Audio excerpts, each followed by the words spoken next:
Suki, nandito na po. Kahit mga bed. Nakuha tayo dyan mga kosa. Trip to strawberry farm naman kami. Boss Bid.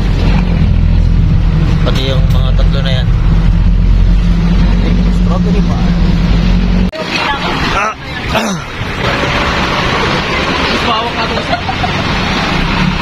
Pababa na kami mga kosa. Papunta namin Trinidad ngayon. Sa strawberry farm. Kaya kita kits. Mga kasama. Yo. Tagawan na lang tayo. At ito na yung sikat na strawberry farm mga kosa. Yun. Pala ko hindi nakapunta dito since 2012. So may mga kainan na pala dito.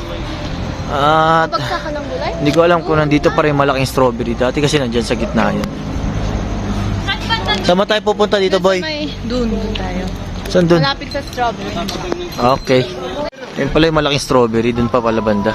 Pero doon kami papunta sa shop nila Desi. Ang ating organizer. Kasi bibili tayo ng mga wine. Dito sa Trinidad, Benguet. Ito yung tita. Hi po, tita. Hi po. Advertise daw nila yun. Hello po, tita. Hello po. Ay, ang ganda naman dito. Ito yung malaking strawberry.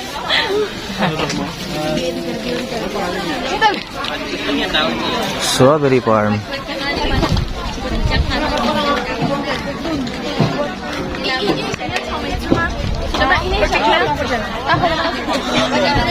Ito talaga yung tsura ng strawberry farm. Here pala. Mga kasama, ito na sa strawberry farm sa tita ni Desi. Sama si Boss Bint yung kakasal, organizer natin. Waiting na lang tayo sa wine.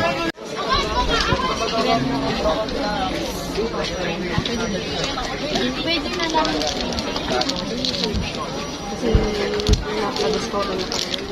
Kasi makawala na kami ng time.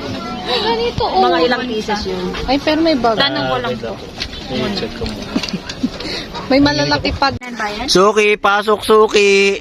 Suki, pasok.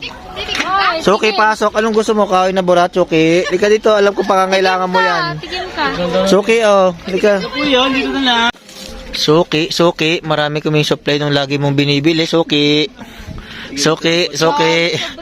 Yung lagi mong binibili, Suki.